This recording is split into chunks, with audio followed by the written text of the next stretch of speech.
Welcome into the Barbecue Life. I'm your host, Kurt Mueller, joined today by Kyle Matuszewski. Matuszewski, did I say that right? Yes, sir. Matuszewski. Matuszewski. Yeah, you got it. Matuszewski comes to us out of Arizona, about 45 minutes, I think, east or west of West of Phoenix. Phoenix. 45 minutes west of Phoenix in Waddell, I think is what you said, Waddell, Arizona. So Kyle and I got connected on Facebook somehow, and here we are. So, Kyle's got some experience in the competition barbecue world, in the restaurant world, in the food truck world. So I think he's got a lot of great insight for us. So I'll let you do your introduction here. So tell us about this journey. Tell us a little about you and how you got into this crazy world that we call barbecue. Oh man, it's a long story. I hope we got time. We do. um, yeah, my name's Kyle Matuszewski. I'm the owner of Your Behind Barbecue. I got into this world, I got into this whole cooking competition scene. When I grew up, I was very competitive, and my parents always had me playing sports and stuff. So I didn't want anything to do with cooking. I just wanted to play football, man. So I kind of grew towards football a lot. Got to high school, did my thing in high school. I had 4 D1 scholarships to play at, 4 different schools. The last play of the last game, my senior year, I tore my ACL. So all the scholarships, everything gone. Now, my dad was always the cook of the family. My mom, she couldn't boil water. So um so he's always cooking, and I was just devastated. I didn't know what I was gonna do. And he was working in Mexico at the time, and he was going through a pretty bad, nasty divorce. And so I decided to finally get surgery done on my knee, and I got surgery done. And he flew into town, had 2 weeks off, and came and helped me get around because I'm on crutches and stuff. And we fell into this show called BBQ Pitmasters because daytime TV sucks. We didn't have Netflix. There was none of that. So BBQ Pitmasters was on, and I couldn't believe that you could actually get paid and get recognition for a barbecue contest, turning in 6 pieces of meat to judges. So my dad and I grew fascinated with this, and I bought him a smoker for Christmas, and we cooked on that thing every weekend, every chance we got. And it was cool because my dad and I didn't really bond a lot. As me growing up, I was always in sports. He was always working, providing for the family and everything. So I'm sure the food sucked. I mean, compared to what we do now, but we decided to enter our first barbecue contest. It was about 20 minutes down the road, and I was like, Dad, we got to do it. The people on TV are going to be there. I mean, and I'm hyping this thing up. Well, there's 117 teams there, and we roll in like Breaking Bad. We got this POS motorhome rolling in, this little trailer, a bunch of WSMs, those Webers. So yeah, we did our thing. We cooked, everything I thought was good, but looking back now, it all sucked. We got a 7th place chicken call out of 117 teams. And so we got to walk a stage. They gave us a check. My dad's jacked up. I'm jacked up. And ever since then, man, we competed about once a month. And then one thing led to another. I bought a food trailer, started catering, started selling food on events and all kinds of stuff like that. And then about a year and a half ago, I bought a restaurant in a small town for about an hour from me that we're going to be opening here in probably late November, early December. About that. So went from basically knowing nothing to getting hooked through Pitmasters to getting a call, first competition, food trailer, now restaurant. Rest is history, right? Yeah. There's something about that call, man. Your first call, I mean, that's what really brings you in. I mean, that's what absolutely hooks you. You're exactly right. I think anybody that's in the competition space will tell you that first call gets you absolutely hooked. No Correct. question about it. So as far as our listeners being able to connect with you, right? Facebook, Instagram, what are your handles? We're going to include those in the show notes, but I want you to go ahead and chat about those real quick. Yeah, I'm on all social media platforms, including YouTube. It's Your Behind BBQ. There you go. So take some time, see what he's up to. I think he's got an incredible journey, an incredible amount of insight because there are a lot of folks that do get hooked in competition barbecue. But like myself, I was financial planner for almost 13 years, left that career behind about 2 weeks ago, technically. And I am full-time barbecue now. And I got hooked in on the competition side and quickly realized, like a lot of us do, that trying to retire comfortably on competition barbecue is Ain't happening. it ain't happening. Ain't happening. So I think a big thing that I'm really keyed in on right now and being able to help our listeners understand is making that transition from a quote unquote hobby where you're competing, maybe you win a little money, but at the end of the day, it's a true hobby. You're not really generating a profit. I want to talk about that mindset, right? Specifically your mindset when you went from barbecue hobbyist to, okay, I want to make a business out of this and I want to get a food trailer. Take us back to that. What was that mindset like? We were doing probably at that time, we were probably a couple years into the competition scene. And, of course, social media is a big thing. And I know not a lot of people like to hear that, but I truly believe it's like live or die off social media. So I'd constantly be posting pictures, practicing ribs. Oh, I'm practicing chicken. Oh, I'm doing this. I'm getting ready for this contest. I'm getting ready for that. Yeah, and we did a lot of People's Choice, and we would absolutely kill it in People's Choice. And my dad, he would always run the People's Choice side, which is, the crowd comes in, pays $2, they get tickets, and then the teams get $1 of the ticket, and the association gets the other dollar of the ticket. So you're not making money because contests around here, you're driving a couple hours to go to one. So we got a lot of offers like, hey, can you cater my daughter's wedding? Or can you cater this? Do you cater that? Well, I had no clue about any of that. And so, my dad and I sat down, we kind of wrote out a plan and we started catering and stuff. And, I didn't really advertise for that because a lot of commissary kitchens that were out here at the time, they had to have smokers. The health department required them to have smokers at these facilities, and a lot of them didn't do that. So we were kind of not advertising it, but we were kind of doing it under the rug for a while. Sure. And then, I got this wild hair, and I told my dad, I was like, I want to do a food truck.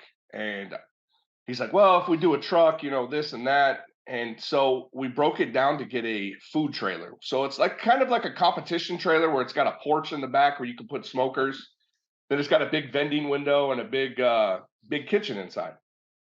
So I kind of sat down, man, and I really thought, I was like, you only live once, and like I don't like half-assing anything. And I had a good friend out here. He ran the #1 food truck in Arizona called Sandwiches. It was Phil Johnson, known as Phil the Grill, and I leaned on him a lot about this. And I don't half-ass anything. So I told my dad, I was like, look, this is what we're gonna do. And he was still working in Mexico at the time. I was like, I'm gonna sell my house and everything that I have. I'm gonna go get a food truck or the food trailer built the way I want it. Because a lot of them I was looking at, they were like single axle, then there was some double axle, and then they didn't seem big enough. And so I sold my house, sold everything I had, and put everything into this food trailer. Luckily, there was a company out here that built trailers called Progressive Trailers, and I was there every day. They literally gave me a piece of paper and they say, draw what you want. So I spent a couple hours there drawing everything I wanted. I was there every day when they were welding the frame, and I was like, well, hey, let's go a little, 6 inches more here. Let's get a bigger back. Let's do this. Let's do that. So as they were putting the sides on this thing, and I realized my truck ain't pulling this. So I had to go out and I bought a dually. So now here I am back at the old man's house, sold everything. I got a food truck or a food trailer, and I got a brand new truck. So now I had to hit the circuit, man. I had to drive around. I had to call events, try to get into events. I was sitting up on the side of the road. I was just hustling, man, hustling. Yeah, that's pretty much how that went. And we were killing it at festivals. It was pretty hard to get into these things because usually once you get into one, you usually don't leave until somebody screws up or somebody doesn't want to go back. Then they go back to the waiting list and they say, okay, come on and try it. And I'll never forget our first festival was in Glendale, Arizona, and they do a chocolate festival. So this chocolate festival is a bunch of vendors that have chocolates. They do it over Super Bowl weekend, and they sell chocolate. There's food trucks. There's all kinds of stuff out there. It's massive out here. So we started doing that, and they said, well, if you want to be part of this event, you also have to sell something chocolate. And I was like, okay. So we kind of came up with something. I was like, you know what? Bacon cheesecake. So we make a candied bacon cheesecake. I rolled it into a ball, dipped it in hot chocolate, let it cool down a little bit. So you had little bacon chocolate or bacon cheesecake balls.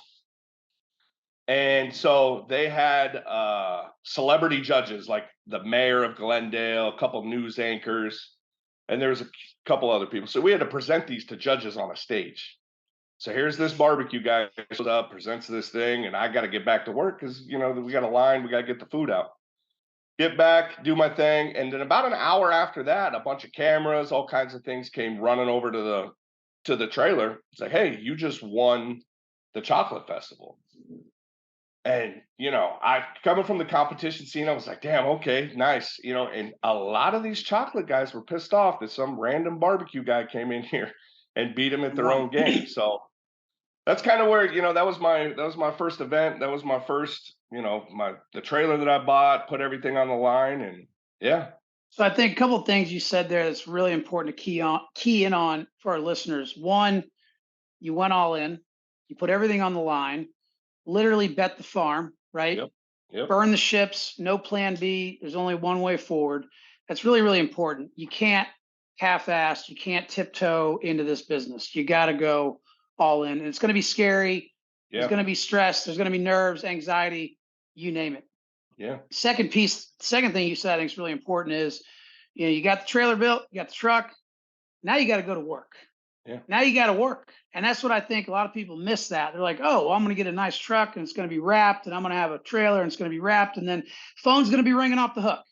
No. It doesn't work that way. That's not the case. No. And another thing, like no one's going to outwork me. I mean, no one. And I have respect for everybody that's got restaurants, it's barbecue trailers, all that stuff. Like, I get it, but you're not going to outwork me. Like, when you had literally this is your job now, is you need to, I got a trailer to pay for, I got a truck to pay for, I got bills. So I mean, no one's going to outwork me. That was just my mentality going into this. And I still at the time had my full-time job. I worked for an aerospace company out here in Phoenix. I've been there for 20 years, and that's just another story that I'm getting ready to say see you later, and I'm going all back. I'm doing it all over again. Right. And that's, again, the importance of just going all in. It's very difficult to do. It's very difficult to do two careers at the same time and do them well. That's, I think at some point you have to make that decision of, okay, where's my passion lie? What's the next step?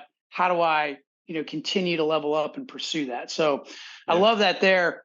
So competing to food trailer to restaurant. Let's talk about that transition from trailer to brick and mortar. As we were doing the food trailer, I'm working a full-time job at a big aerospace company, and I'm also competing when I can. So COVID happened, and when COVID came, COVID shut all the events down. COVID shut everything down out here.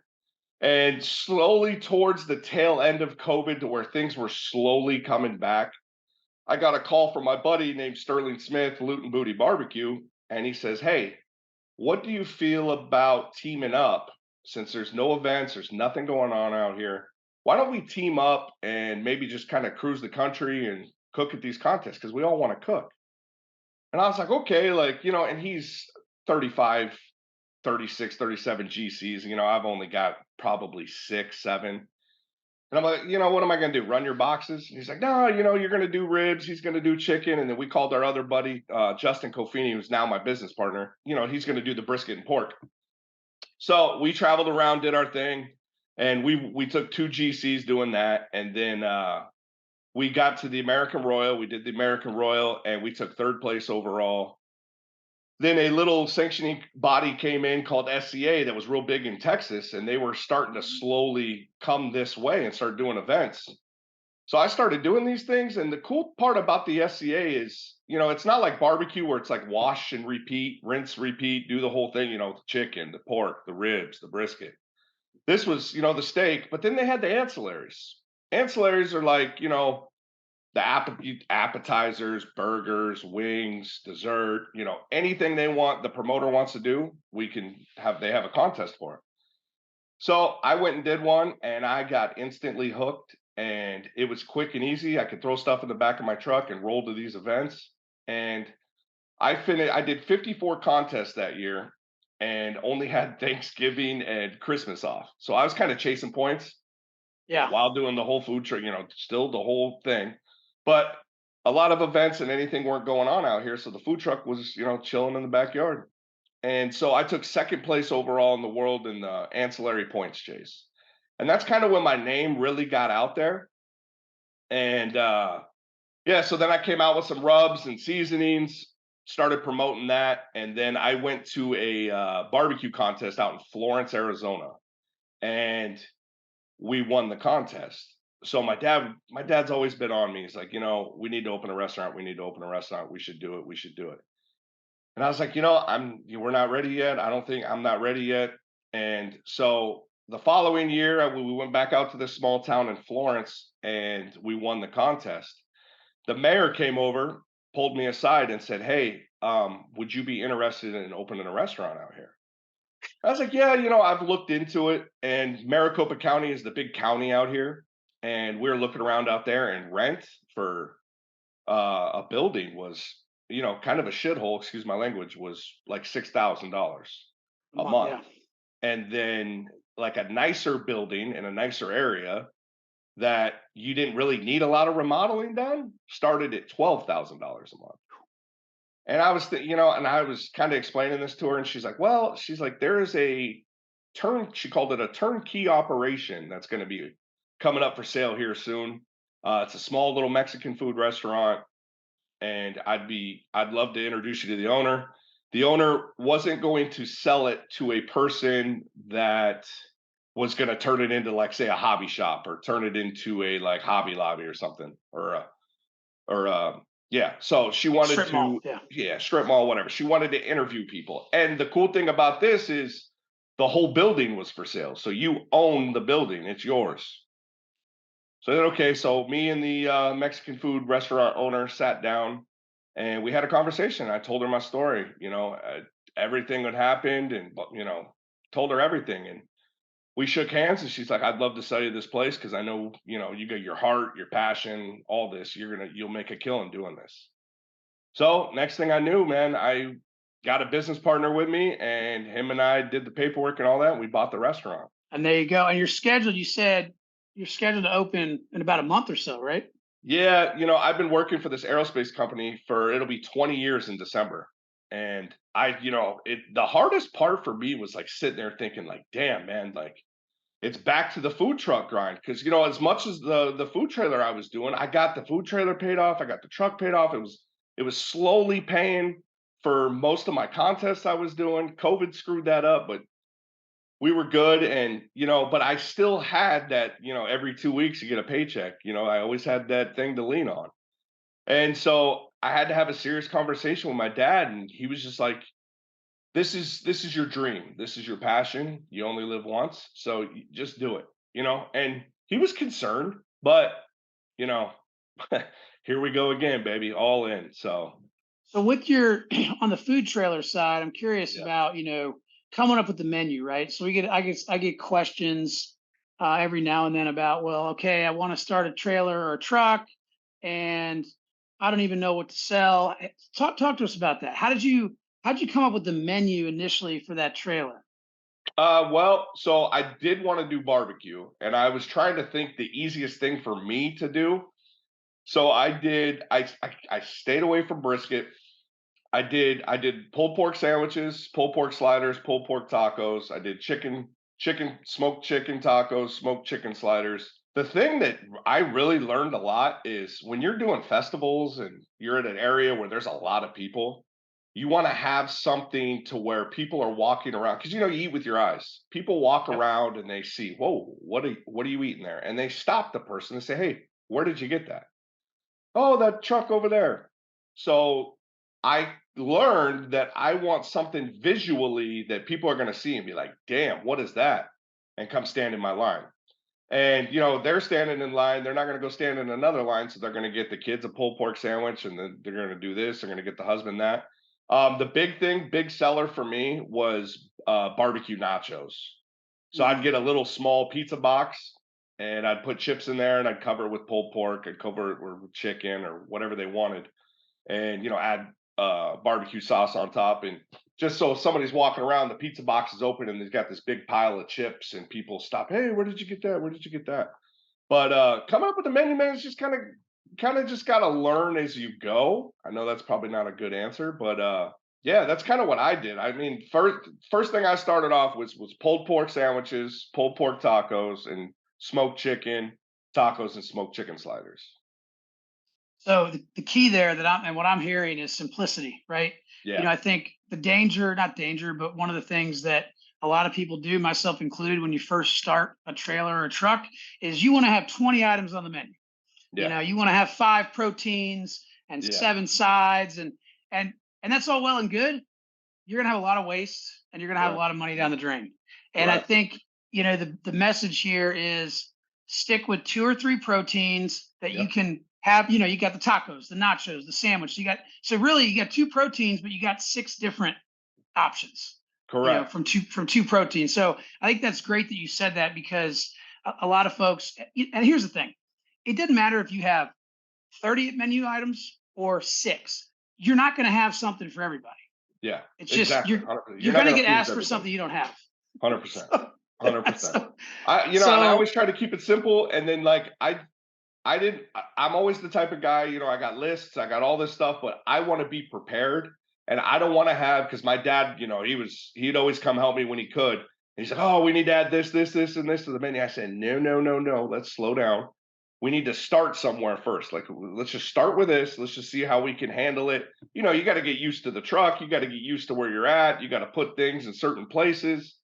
So grab this, grab that. Now, I mean, now we got, our menu's pretty big now, but I mean, starting out, we had to start small just so I could learn about, okay, we can pull this off. Okay, we can do this now. We can do that. so with the restaurant side of things, as you make that transition, that's another big Oh yeah. opportunity to level up. Use the buzzword there. Yeah. What does that look like? How did you go about, in terms of hiring, right? Because I'm assuming if you still want to work the truck, you can't be there all Yeah. the time. So you Yeah. got to have good people. Talk about the hiring process so far. Man, that's been absolutely horrible for me. And it Yeah. really has. I mean, it's been, I've constantly just food truck related. I've had constant no shows. I've had constant people just, oh yeah, I'll be there, never come back, block my whatever the case may be. I like hiring the people with no experience. I want somebody with zero experience. Mhm. So that way I can mold them like how I want. I don't want somebody in the truck saying, we're going to do it my way today, or this is this is what I do in the backyard. This is how I used to do it, or this is what I would do. I don't want to hear any of that.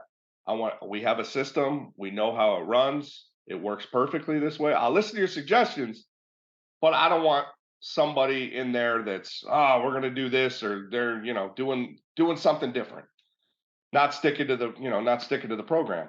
So I like the newer guys, like the new guys, like right out of high school, especially like summertime. They're looking for jobs, or they hate their job, or they want side money and stuff like that. Actually, a lot of buddies' moms and wives are always looking for something to do. So Mhm. I got a big support system there that'll always come and help me do that. Like buddies' daughters and sons, they like to come out and help. But for me, when I'm hiring somebody, man, me personally, I like somebody with zero experience, and just so I can mold them and teach them what I do. That's right. You're always going to have that. To your point, if you get somebody that's got too much experience, they sometimes want to come in and try to make it their own show, and try to they're a little bit too ambitious sometimes, right? Correct. Yeah. Then of course on the other side, if you got somebody new, then you just got to know going into it, you got to spend some time. There's Yeah. going to be a learning curve there.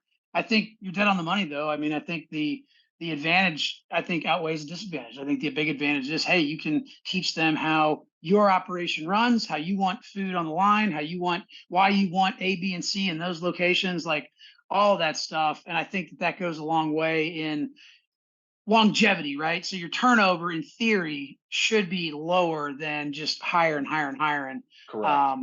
unfortunately, in FNB is one of those things where it's like hiring's always, it's going to always probably be an issue, right? Yeah. Yeah. It's one of those industries that that's just the way it is. Yeah, and I've been told that. Like I said, I got a buddy out here that had a restaurant, trap house, and he was telling me the same thing, man. And I apprenticed for him for times. Like I'd go in there on busy weekends and come in there and help him and kind of learn the line, learn the deal, and stuff like that. And I'd always pick his brain. And his big thing was hiring people. He was constantly. That was a big overturn for him. That was a big turnover for him. And so when I was picking his brain and stuff, because of course you're going to ask, so what would you do different? Like, okay, you got a restaurant, you got established, you got all this stuff. What would you do different? And originally he wanted to just do a sandwich shop because he's from New York, and there's a lot of sandwich shops out there. So he was right downtown Phoenix. People wanted ribs, people wanted brisket, people wanted this. And where I'm at, there's only four places for people to eat: a Burger King, a McDonald's, two Mexican food spots. And if anybody in this small town wants to eat, they got to drive about 45 minutes to an hour away to go to the next biggest town. So we came up with an idea of so it's going to be You're Behind Barbecue Birds and Bones. We're going to do smoke fried wings and ribs. So basically like a rib and wing place and a bunch of sides. And of course, we'll have specials, pulled pork sandwiches, or maybe some pulled pork tacos. I'll come up with something crazy to do weekly specials. But I want to kind of see, because your customer's going to tell you what they want. If I get people in there all the time asking me for turkey, why don't you have turkey? I need turkey, turkey, turkey, turkey. Then, I'm going to put turkey out and see what happens. Right. But yeah, so we're going to kind of kick off this smoked fried wings and ribs type situation and see what happens. So I noticed you haven't talked much about brisket. I know brisket is not a big thing out west. Obviously, I know in California, tri-tip is the name of the game there. What's it like in Arizona? Is it just, it doesn't seem like beef is really a popular item? Yeah, we got another big popular barbecue spot out here called Little Miss Barbecue, and he is extremely known for his brisket. And brisket's cool. Brisket, I got nothing wrong with cooking brisket, but it's just a lot. I got a lot to learn about the whole holding process because I want to make sure it's right, and I'm gonna make sure I touch every dish that in the beginning, every dish that comes out of that restaurant because I want it perfect. And I don't want to serve somebody some BS brisket. I need to learn the whole holding process, the whole you cook for tomorrow, you cook a day ahead type stuff. But I'm not really into that so much because I want the freshest of the fresh to come out. But I still got a lot of learning to do on that. But brisket's still pretty big. I mean, I get asked all the time on the food truck about it all the time for when we're gonna have brisket, and we will sometimes. We'll have brisket as a special, but just depending where we're at. Like if we're in a lower income area, then it just depends what area I go to is when I know I'll put brisket in. Because brisket right now is expensive, man. I mean, everything's expensive, but so that's the deal with brisket. And I think one thing that you said that's really, really important is you got to listen to your customer base, right? So we all, at the end of the day, anybody that's an entrepreneur, anybody that's a business owner has some sort of an ego, right? If you didn't, you probably wouldn't be an entrepreneur, right? You got to have some sort of an ego. And we all know sometimes that ego gets in the way. And I think it's important that, you don't take a stand and go, well, I'm going to serve these things. You got to be willing to listen. You got to be willing, We could be a full-blown barbecue restaurant. Who knows? I mean, we created this concept, I thought it was pretty cool because, there's chicken and waffles and there's little wing places and stuff like that. But ribs and chicken wings, I mean, that sounds pretty cool, but I don't know what's going to happen. The customer's going to basically tell me if I'm going to be a barbecue restaurant or stick to wings and ribs, take that somewhere else. Let's do barbecue. So you got to listen to your customer. That's the probably number one thing I've learned. It's a great point. I'm glad you brought that up. So as we kind of wind things down, I want to talk about some words of wisdom that you would have, right? So really two-part question about words of wisdom. First, some words of wisdom for folks that are making that transition from the competition side to the business side, to the trailer or truck side, right? Mm-hmm. Second, some words of wisdom for folks that say, okay, I'm going to make the jump from trailer to brick and mortar. What would you say to those people that are in, either of those camps? Do it. You got to do it. It's a scary thing. I mean, damn, I sold my whole house to have a trailer built. Right.